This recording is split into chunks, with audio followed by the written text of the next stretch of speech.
충청남도 농업기술원과 충남의 15개 시군 농업기술센터가 안방까지 찾아가는 새해 농업인 실용교육을 준비했습니다. 2021년 새해 농사를 위해서 꼭 필요한 핵심 내용의 강의가 지금 시작됩니다. 안녕하십니까. 오늘 고품질 고추 재배 기술에 대해서 설명드릴 태안군 농업기술센터 전용달입니다. 친환경 고추의 제1번지 태안을 양념채소의 핫플레이스로 만든 양념채소 전문 지도사여요. 고추가 자람에 따라서 우리가 쓰러짐 방지를 후에 1.5m 내지 2m 간격으로 지지를 세우게 되고요. 유인 작업을 하게 되는데요. 우리가 지지를 설치할 적에는 기존의 일자형을 반드시 한 줄로 하기보다는 햇빛이 잘 들 수 있도록 V자나 Y자형의 지지를 선택하시는 것이 초세 관리에 유리합니다.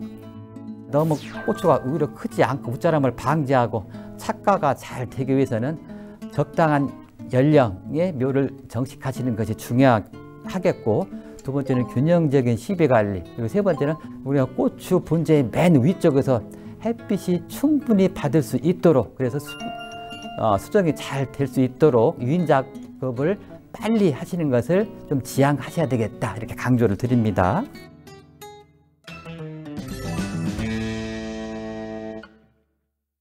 막덕기 재배는 추석 이전에 고추 가격이 비싸죠. 그때 조기에 수확을 많이 함으로써 농가의 수익을 올리고자 하는데 그 목적이 있겠습니다. 막덕기 자재로는 화면에 보시는 것처럼 비닐과 부직포 두 가지를 쓰이게 되는데요. 부직포는 통기성이 있음으로 해서 환기 작업이 필요 없습니다만은 비닐 같은 경우는 피복을 한 후 바로 V자 찍기든 환기 작업을 실시함으로써 고온을 방지해 주셔야 되겠습니다.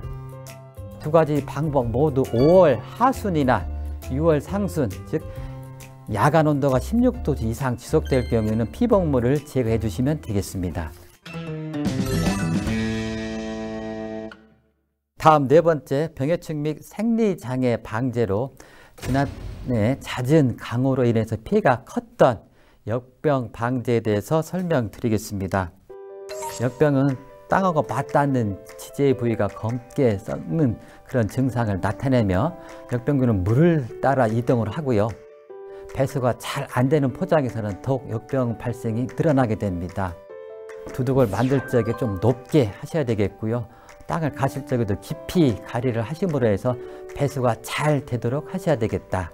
피할계통의 역병, 내병성 품종을 선택하심으로 인해서 역병의 병증 발현이 늦게 될 수 있도록 하셔야 되겠고요. 특히 우리가 정식 전, 장마 전후에 집중적인 방제가 필요하겠습니다.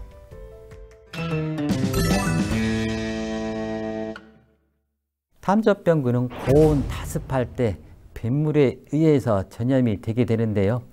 이런 환경이 맞을 경우는 4시간 이내에 고추 열매에 탐저병균이 침입을 하게 되고요. 빠른 경우에는 4일 후에 그런 병징 고추 열매에 나타나게 됩니다. 고추 탐저병균 병징은 상단의 기존 증상보다 발병의 확산 속도가 2배 내지 3배 정도 빠름으로 6월 상순부터 집중적인 예찰에 예방 방제가 필요합니다. 한 개의 병든 과실에는 수천만 개 이상의 병원균이 인군으로 전염을 확산시킬 염려가 있으므로 바로 병든 과실은 제거해 주시는 것이 좋습니다.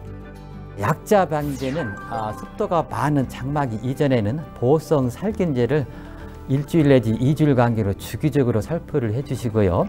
습도가 높아지는 장마기부터는 침투 이행성 약제를 계통이 다른 곳으로 번갈아 가면서 살포를 해주셔야 되겠습니다. 이는 계통이 같은 침투 이행성 약제를 연속해서 사용할 경우 내성이 떨어짐으로 인해서 방제 효과가 떨어지게 됩니다.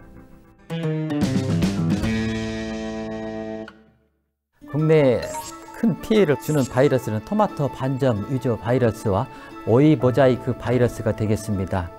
애들을 전염시키는 매개충은 진딧물과 총체벌레가 되겠고요.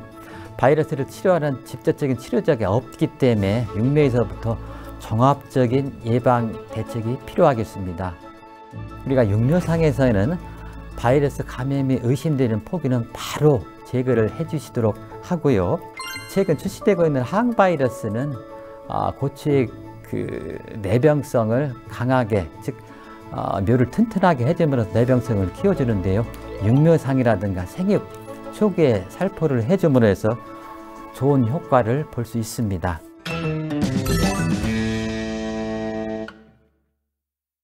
청초별은 주로 꽃 속에서 생활을 하게 되는데요. 육묘상이라든가 봄밭에서 토양 살충제를 살포를 해주시고요. 적용 약제를 초기에 2, 3회 정도 집중적으로 방제를 해주시는 것이 중요하겠습니다.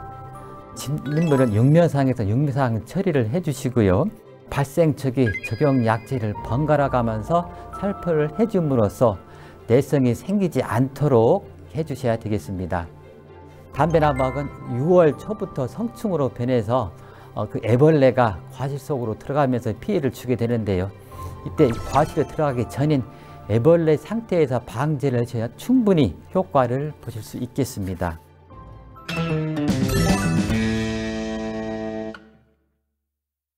일명 백홉 썩은병이라 불리는 석회의 결핍증은 우리가 초기에 고온 건조한 후 착과가 많이 될 때, 웃구름을 주고 나서 질소와 가래질이 흡수가 많아질 때, 이 두 가지 비료 흡수가 많아지면 칼슘의 흡수를 저해하는 기량정형을 하게 되죠. 그러므로 인해서 칼슘의 흡수가 저해가 됩니다. 이런 것들을 방지하기 위해서는 석회 시향을 좀 충분히 하셔야 되겠고요. 장마기 전부터 칼슘을 연면 시비를 해주고 균형적인 시비 관리를 해주셔야 되겠다. 가뭄 시에 관수를 해줌으로 해서 토양 수분을 충분히 유지를 하셔야 됩니다. 또한 식물체 내에서 칼슘이 골고루 분배될 수 있도록 그런 환경을 조성해 주셔야 되겠습니다. 동서 결핍은 석회 결핍증과 마찬가지로 물 관리에 주의를 하셔야 되겠고요.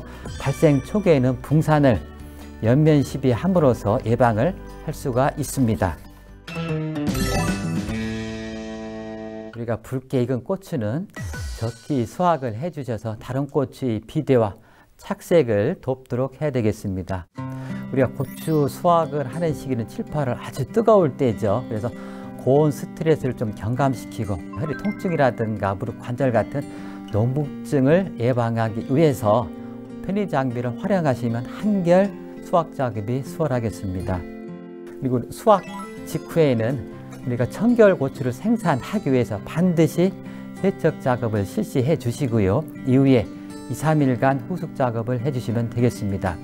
우리가 건조기를 이용해서 말릴 경우에는 60도씨 이상으로 계속 말리게 되면은 고추의 주요 색소인 캡산틴이 파괴되어 고추가 검게 변할 수가 있습니다. 그래서 고품질의 건고추를 생산하기 위해서는 처음 60도씨에서 나중에 55도씨로 낮추어 말림으로 인해서 그런 좋은 고추가 생산될 수 있겠습니다. 어떻게 초세 관리를 잘 했느냐, 어떻게 토양 관리를 잘 했느냐에 따라서 방제가가 달라집니다. 우리가 토양 관리라든가 수분 관리, 시비 관리가 잘 된 상태에서 우리가 약제 방제를 해 주셔야 되겠고요. 또 하나는 병이 발생된 이후에는 방제 효과가 떨어지죠. 그래서 항상 병해증은 발생되기 이전에 예방 위주로 살포를 해 주셔야 되겠다라는 점을 다시 한번 강조드립니다. 우리가 현장에서 바이러스에는 현장 요청을 많이 받습니다. 육묘상에서 어린 묘대 진단 키트를 검정을 해보면 잘 검증이 되지 않는 경우가 있고요. 말 그대로 키트가 간이 검정하는 방법이기 때문에 본 포장에서도 분명히 육안상으로는 바이러스 피해가 맞는 것 같은데 검증이 안 되는 경우가 있습니다. 이런 경우에는 농업기술센터에 정밀 검사를 의뢰를 하시고요. 맞다고 판단되는 경우에는 피해 주를 바로 제거해 주시도록 해야 되겠습니다.